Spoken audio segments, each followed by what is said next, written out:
Hello everyone. Reasoning में अभी तक हम सेट नंबर 9 तक कंप्लीट कर चुके हैं। आज हम करने वाले हैं सेट नंबर 10 को, और इस सेट को आप ध्यान से करना क्योंकि मैंने इसमें कुछ नए क्वेश्चंस भी डाले हैं जो अभी फिलहाल डीएलएड का जो पेपर हुआ था उसके एग्जाम में पूछे गए हैं। देखिए, क्वेश्चन नंबर 1 जो है ये लास्ट वीडियो का लास्ट क्वेश्चन है जो मैंने आपको कमेंट करने के लिए बोला था, और एक दो लोगों ने उसका आंसर भी दिया जो कि सही था। तो देखिए, इस क्वेश्चन को हम किस तरह से सॉल्व करेंगे। इसमें कहा गया है कि 20 विद्यार्थियों की एक पंक्ति में आर का स्थान दाईं ओर से 5वां है और टी का स्थान बाईं ओर से चौथा है। तो आपको बताना था कि आर और टी के मध्य में कितने विद्यार्थी होंगे। तो देखिए, इसके लिए आपको कुछ नहीं करना था, ये 5 और ये 4 दोनों को ऐड कर दोगे, ये हो जाएंगे टोटल 9, और 20 में से ये 9 माइनस कर देंगे तो कितना बच जाएगा 11, जो कि इस क्वेश्चन का आंसर होगा ऑप्शन डी।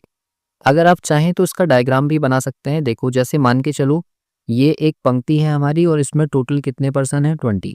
तो इधर से एक 5वें व्यक्ति को हम ले लेते हैं और इधर से हम यहाँ पर चौथे व्यक्ति को ले लेते हैं, ठीक है। फिर आपसे पूछा है कि इसके बीच में यहाँ पर जो आएंगे वो टोटल कितने आएंगे, तो वो 11 आएंगे, ताकि इन सबका सम करने के बाद आपका कितना आ जाए 20। तो आप इसको बनाकर भी कर सकते हो बल्कि डायरेक्ट भी कर सकते हो। क्वेश्चन नंबर 2 को देखिए, इसमें कहा है कि कौन सी उत्तर आकृति प्रश्न आकृति के प्रतिरूप को पूरा करेगी। मतलब आपको बताना है कि यहाँ पर जो ये स्पेस खाली है इस जगह पर कौन सा ऑप्शन हमारा फिल हो सकता है। तो देखो, इस पिक्चर को ना आप ऐसे ही कंप्लीट कर दो कि इस तरह से ये बन जाएगी, और ऐसी कौन सी पिक्चर हमें दिख रही है, ऑप्शन ए। तो ऑप्शन ए ही इसका सही आंसर होगा। क्वेश्चन नंबर 3 को देखो, ये सीरीज का क्वेश्चन है और आपसे कहा है कि बताइए क्वेश्चन मार्क की जगह पर कौन सा साइन आएगा। तो देखो, इसमें क्या लॉजिक लगना है। यहाँ से ये कुछ इस तरह से सीरीज दी है, तो आप इसका अंतर करके देखो यहाँ पर कितने का अंतर आ रहा है। तो हर एक के बीच में जो डिफरेंस आ रहा है, देखो यहाँ से 7 का अंतर आ रहा है और यहाँ से 9 का अंतर आ रहा है। तो यहाँ पर कितना होगा 5 का डिफरेंस, और यहाँ पर कितना होगा 3 का डिफरेंस। तो आपको पता चल जाएगा कि इस क्वेश्चन मार्क की जगह पर मुझे 3 रखना होगा, ताकि ये सीरीज जो है देखो ऑड नंबर्स की सीरीज बन जाए। क्वेश्चन नंबर 4 को देखिए, इसमें कहा है कि दिए गए विकल्पों में लुप्त संख्या ज्ञात कीजिए। जो यहाँ पर क्वेश्चन मार्क साइन दिया है, इस क्वेश्चन मार्क साइन की जगह पर आप क्या फिल करेंगे, ये आपसे पूछा गया है। तो देखो यहाँ पर क्या लॉजिक लग रहा है। जो स्टार्टिंग के 2 कॉलम है ना, इन दोनों को सम करो और लास्ट के दोनों को सम करो, दोनों का सम बराबर आएगा। मतलब 4 + 12 की जो वैल्यू है वो 11 + 5 के बराबर आएगी। तो यहाँ से भी 16 आ रहा है और यहाँ से भी 16 आ रहा है। ऐसे ही सेकंड वाले में देखो, यहाँ पर 6 + 7 को ऐड कर लो, चाहे 10 + 3 को ऐड कर लो, तो ये यहाँ से भी कितना आएगा 13 = 13। ऐसे ही थर्ड वाले को देखो, यहाँ पर दे रखा है 8 + 9 कर लो और 10 + 7 कर लो, तो ये भी 17 आएगा और ये भी 17 आएगा। तो इस तरह से यहाँ पर हमें दिख रहा है कि 7 + 5 करना पड़ेगा, और 7 + 5 जो है वो ऐसे मानो x + 4 के बराबर होगा। तो 7 + 5 तो 12 हो जाएगा, और ये x + 4 तो 4 से इधर माइनस हो जाएगा, मतलब x की जगह 8, और x हमने क्या माना था, जो ये क्वेश्चन मार्क का साइन है। तो डी ऑप्शन जो होगा वो हमारा सही होगा।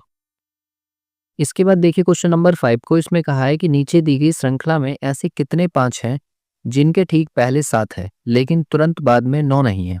तो देखो, जितने भी 5 है ना उनको मार्क कर लो, 1 2, यहाँ से ये 3, ये 4, और ये 5 और ये 6। टोटल हमारे पास 6 हैं। तो इसमें से हमें क्या पता करना है, जिनके ठीक पहले 7 हो। तो देखो, इसके पहले 7 नहीं है, इसका मतलब इसको छोड़ दिया। इसके ठीक पहले 7 है, इसके भी ठीक पहले 7 है, इसके भी ठीक पहले 7 है, इसके भी ठीक पहले 7 है, और इसके भी ठीक पहले 7 है, लेकिन तुरंत बाद 9 नहीं है। तो देखो, पहले वाले में इसके बाद 9 नहीं होना चाहिए, मतलब इसको मैं एक पेयर में काउंट कर लूंगा क्योंकि 9 नहीं है। ऐसे ही देखो, इससे अगले वाले में तो 9 है, तो इसका मतलब इसको काउंट नहीं करना है। ऐसे ही इसको देखो, यहाँ पर भी 9 नहीं है, तो इसको भी हम काउंट करेंगे, और इसमें फिर से 9 दे रखा है तो इसको भी काउंट नहीं करेंगे, और इस वाले में देखो आगे कोई नंबर है ही नहीं तो इसलिए इसको भी काउंट नहीं करेंगे। तो यहाँ से हमारे पास सिर्फ कितने पेयर बन रहे हैं, 2। तो इसका आंसर जो हो जाएगा वो 2 हो जाएगा। इसके बाद देखिए क्वेश्चन नंबर 6 को, तो उसमें कहा है कि 5 लड़के एक पंक्ति में दक्षिण की ओर मुंह करके बैठे हैं, और आपसे कहा है कि ए बी के दाएं हैं। तो देखो, जैसे हम अगर इसको सर्कुलर अरेंजमेंट में बनाते तो पहले हम एक सर्कल ड्रॉ कर लेते हैं और फिर उसमें हम 5 लोगों को बैठा देते हैं, लेकिन यहाँ पर ना एक पंक्ति में है, तो इसका मतलब हम पंक्ति में पहले इन व्यक्तियों को नहीं बैठाएंगे, एक एक करके बैठाते जाओ। तो देखो, यहाँ पर कहा है कि ए बी के दाएं हैं, तो आप कहो ऐसे मान के चलो कि अगर ए इधर बैठा है और ऊपर की साइड साउथ है और साउथ की तरफ मुंह करके बैठा है ना। तो ए जो है वो बी के दाएं है, तो बी को मुझे इधर बनाना पड़ेगा, तभी बी के राइट साइड में ए बैठेगा। ठीक है, अब इसके बाद में कहा है कि ई जो है वो बी के बाएं है, तो बी के बाएं अगर ई है तो ई इधर आ जाएगा, परंतु सी के दाएं है। अब ये परंतु कौन है, ये यहाँ पर इसकी बात हो रही है कि ये सी के दाएं है। यदि ए डी के बाएं है तो ए जो है वो डी के बाएं है। तो आपसे पूछा है मध्य में कौन बैठा है। अब देखो ये अरेंजमेंट आपका कंप्लीट हो गया, तो ठीक बीच में कौन बैठा है, बी, इसलिए इसका आंसर जो हो जाएगा बी सही हो जाएगा। इसके बाद देखिए क्वेश्चन नंबर 7 को, तो इसमें कहा है एक कथन कि यदि वह कठोर परिश्रम करेगा तो वह जिंदगी में सफल हो जाएगा। और निष्कर्ष आपको दिए हुए हैं, पहला दिया है वह कठोर परिश्रम करने वाला व्यक्ति है, और दूसरा दिया है कठोर परिश्रम फल देता है। तो देखो पहला वाला तो गलत होगा।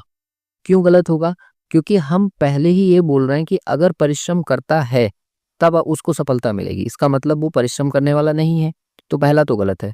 और दूसरा वाला सही होगा, क्योंकि ये बात हम तभी बोलेंगे कि भाई परिश्रम जो है वो फल तो देगा ही देगा, इसलिए तभी तो वो सफल होने की बात कर रहा है, तो मतलब सेकंड वाला सही है। तो इसका जो हम आंसर लगाएंगे वो कहेंगे कि केवल निष्कर्ष सेकंड सही है। इसके बाद देखिए क्वेश्चन नंबर 8 को, तो इसमें कहा है कि दी गई श्रृंखला में प्रश्न चिन्ह के स्थान पर कौन सा नंबर होगा या कौन सी संख्या होगी।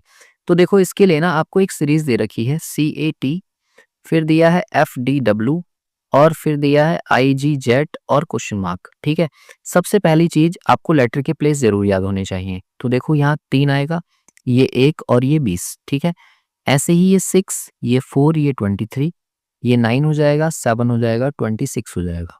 अब यहाँ पर ना आप लॉजिक देखो, पहले लेटर से पहले लेटर को कनेक्ट करोगे तो आपको दिखेगा यहाँ पर कि ये 3 प्लस हो रहा है, फिर 6 से 9 हुआ तो फिर से 3 प्लस हुआ, और 9 से फिर 3 प्लस होने के बाद में क्या आएगा 12, और 12 पर क्या होता है L। अब देखो L के लिए ना 2 ऑप्शन तो हमारे एलिमिनेट हो गए, ये दोनों बचते हैं, इन दोनों के चांसेस हैं। तो अभी और देखो लॉजिक, देखो सेकंड वाले को सेकंड से कनेक्ट करोगे तो 1 से 4 हो रहा है मतलब +3, ऐसे ही फिर इससे इसको प्लस किया तो यहाँ से भी +3, और यहाँ से 7 में हम 3 प्लस करेंगे तो कितना आएगा 10, और 10 पर क्या होता है J। इसका मतलब LJ वाला ऑप्शन सही होगा जो कि D ऑप्शन है, तो इसलिए हमारा जो आंसर होगा वो D होगा। इसके बाद देखिए क्वेश्चन नंबर 9 को, तो इसमें कहा है कि निम्नलिखित में से कौन सी आकृति ऐसी है जो परिवार, पुत्र और पुत्री का प्रतिनिधित्व करती है। तो आपका वो सबसे बड़ा सर्कल जो है वो परिवार को दिखाएगा, और उसके अंदर एक सर्कल पुत्र के लिए और दूसरा सर्कल पुत्री के लिए, और इस तरह का कौन सा ऑप्शन है, C। तो C इसका सही आंसर होगा। इसके बाद देखिए क्वेश्चन नंबर 10 को, तो ये जो क्वेश्चन नंबर 10 है ना, ये 30 नवंबर के 2024 में जो DLED का एग्जाम हुआ है उसके पेपर में पूछा गया है। तो देखो इस क्वेश्चन को हम कैसे सॉल्व करेंगे। इसमें कहा है कि कुछ घोड़े और उतनी ही संख्या में आदमी कहीं जा रहे हैं, मतलब ऐसे मानो कि X घोड़े हैं तो X ही आदमी होंगे। ठीक है, ये मैन हो गए, ये हॉर्सेस हो गए। फिर कहा है कि आधे आदमी अपने घोड़ों के ऊपर बैठे हैं, और जबकि शेष जो है वो अपने घोड़े का नेतृत्व करते हुए पैदल चल रहे हैं।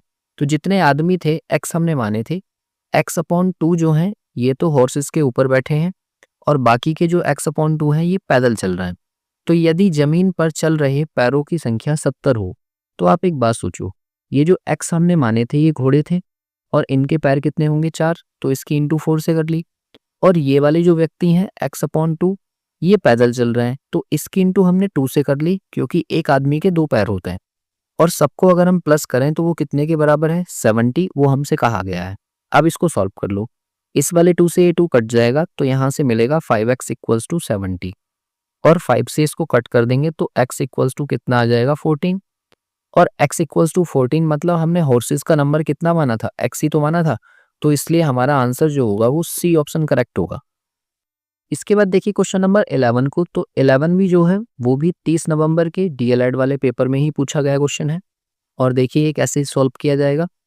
लड़कियों की एक पंक्ति में रीता बाएं से 15वें स्थान पर है तथा मधु दाएं से 18वें स्थान पर है। यदि इन दोनों के बीच में 4 लड़कियां हों तो बताइए पंक्ति में कम से कम कितनी लड़कियां होंगी। तो देखो मैंने आपको बताया है कि अगर मैक्सिमम की कंडीशन बनती है तो ये वाला डायग्राम बनेगा, और अगर मिनिमम की कंडीशन बनती है तो ओवरलैप करता हुआ बनेगा। अगर आप इन दोनों को अच्छे से सीखना चाहते हैं कि ये क्या चीज़ें होती हैं, तो मैं डिस्क्रिप्शन में एक लिंक दूंगा, रैंकिंग का 1 शॉट है, आप उस 1 शॉट को देख सकते हैं और वहाँ से आपको रैंकिंग के हर तरीके का क्वेश्चन सॉल्व करना आ जाएगा। अब देखो हमसे जो कहा गया है वो कहा गया है कम से कम लड़कियों के लिए, तो हम कौन सा डायग्राम बनाएंगे, ओवरलैप करता हुआ। तो कैसा डायग्राम बनेगा, देखो रीता बाएं से 15वें स्थान पर है, तो रीता को मैंने इधर से बना दिया 15वें स्थान पर कि ये रही रीता, ठीक है। और मधु जो है वो दाएं से 18वें स्थान पर है, तो मधु जो है ना ओवरलैप करती हुई इधर बनेगी कि ये मधु है और ये कौन से प्लेस पर है, 18वें राइट साइड से, ठीक है। ये राइट साइड और ये लेफ्ट साइड। फिर कहा गया है इन दोनों के बीच में कितनी लड़कियां हैं, 4। अगर यहाँ पर 4 लड़कियां मुझे बैठानी है तो 5 स्थानों पर बैठेंगी, ठीक। अब आप क्या करोगे, देखो यहाँ से लेकर यहाँ तक टोटल 15 दिए हैं, इसमें से ये 5 माइनस कर दो, तो इधर कितने बचे, 10। और यहाँ से यहाँ तक 18 हैं, तो टोटल कितने निकल आएंगे यहाँ से, टोटल लड़कियां आ जाएंगी यहाँ से लेके यहाँ तक 10 और प्लस इससे आगे ये 18, और टोटल में से कर दो -1, यानी कि 28 - 1 27, और 27 जो होगा बी ऑप्शन इसका सही आंसर है। इसके बाद देखिए क्वेश्चन नंबर 12 को, तो ये भी 30 तारीख के पेपर में ही पूछा गया है आपसे, डीएलएड के।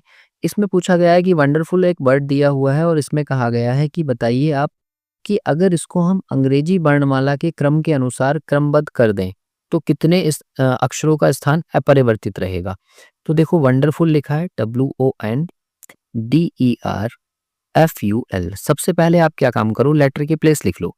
तो ये 23 पर आता है, ये 15, ये 14, ये 4, ये 5, 18 और ये 6 और TU 21 और ये 12, ठीक है। अब देखो इनको अरेंज करो असेंडिंग ऑर्डर में। तो सबसे छोटा कौन सा है, 4, यानी कि D पहले आएगा, ठीक। फिर उसके बाद में 5, यानी कि E यहाँ पर आ जाएगा। फिर उसके बाद में कौन सा आएगा, 6, यानी कि F यहाँ पर आएगा, ठीक है। फिर 6 से बड़ा नंबर कौन सा है हमारा, 12, तो 12 मतलब L, ये यहाँ पर आ जाएगा। फिर उसके बाद में उससे बड़ा नंबर है 14, यानी कि N, यहाँ 14 आ गया। फिर उसके बाद O, यहाँ पर आ गया 15, ठीक है। फिर उसके बाद में हम देखेंगे तो कौन सा नंबर आएगा हमारा, 18, यानी कि R, तो ये हो गया 18। फिर उसके बाद में 21, यानी कि U, तो यहाँ पर U ही आएगा 21। और फिर उसके बाद 23, यानी कि W, तो यहाँ पर आ जाएगा 23। अब आपको यहाँ से देखो इनको सबको असेंडिंग ऑर्डर में हमने अरेंज कर दिया। अब हमें देखना है कि कितने लेटर के प्लेस ऐसे हैं जो चेंज नहीं हुए। तो ये तो देखो चेंज है, ये भी, ये भी, ये भी, यहाँ तक ये भी, लेकिन U का प्लेस चेंज नहीं हुआ। देखो U पहले भी यहीं पर था और U अब भी यहीं पर है, तो इसका आंसर जो हो जाएगा 1 हो जाएगा, यानी कि ऑप्शन A।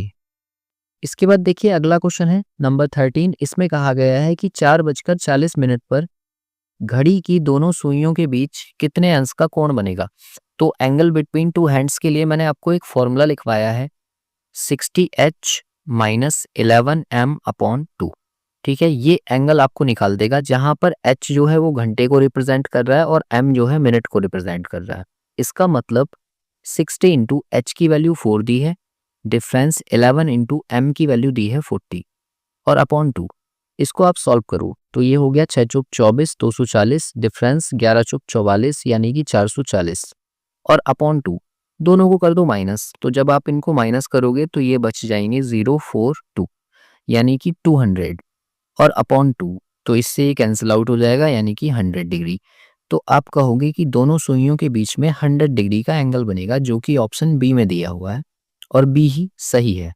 और ये क्वेश्चन भी आपका 30 नवंबर की डीएलएड के पेपर में ही पूछा गया था। अगेन क्वेश्चन नंबर 14 भी 30 नवंबर के डीएलएड के पेपर से ही मैंने उठाया है। और देखिए इसमें क्या कहा गया था कि दिए गए पैटर्न में से कौन सी संख्या प्रश्नवाचक चिन्ह की जगह लेगी। मतलब यहाँ पर आपको ये जो दिया हुआ है इसकी जगह बताना है कि क्या आएगा। अब देखो इसमें मैं बताता हूँ आपको लॉजिक क्या लगा हुआ है। यहाँ से यहाँ तक देखो कितना हुआ, +3, और फिर इसके बाद में यहाँ से यहाँ तक कितना प्लस हुआ, 6। तो वास्तव में ये 3 से 6 जो हुआ ना, इंटू 2 करके हुआ। अब यहाँ से आगे जब मैं इसमें प्लस करूंगा तो 6 में इंटू 2 करके प्लस करो तो यहाँ पर कितना प्लस होगा, 12, यानी कि 18 में आप जब 12 प्लस करोगे तो वो कितना बनेगा, 30। मतलब इसका जो आंसर है ना, सी होगा 30 और वही आपका आंसर सही है।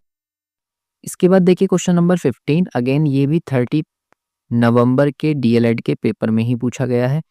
और क्या कहा गया है इसमें, निम्नलिखित अनुक्रम में कितनी बार एक सम संख्या के बाद विषम संख्या आई है। तो सबसे पहले आप मार्क कर लो कितने सम संख्या यहाँ पर हैं। तो 2 होता है, फिर 4, फिर 6 है, फिर इसके बाद 4, फिर 8 है, फिर ये 4, फिर ये वाला 4 और फिर ये 8। हमसे क्या कहा, कितनी बार सम संख्या के बाद विषम संख्या आई है। अब देखो, पहले इसके तुरंत बाद देखो तो विषम संख्या है, बिल्कुल है। फिर इसके तुरंत बाद देखो, यहाँ भी विषम है और यहाँ पर भी विषम है। क्या इसके बाद है? नहीं, तो इसको छोड़ दो। इसके बाद भी नहीं है, इसके बाद फिर से है देखो, तो इसको भी काउंट करेंगे और इसको भी छोड़ देंगे, इसको भी छोड़ देंगे। तो कुल मिलाकर हमारे पास कितने पेयर आ रहे हैं? 4, यानी कि डी जो ऑप्शन होगा वो सही होगा। और इसके बाद क्वेश्चन नंबर 16, ये भी आपका 30 नवंबर के डीएलएड के पेपर में ही पूछा गया है 2024 में। तो आपको बताना है इसमें गिनकर कि कितने स्क्वायर यहाँ पर होने वाले हैं, और स्क्वायर गिनना मैंने आपको बहुत ही अच्छे तरीके से सिखा रखा है। तो आप जल्दी से इसका कमेंट करके बताइए क्या आंसर होगा।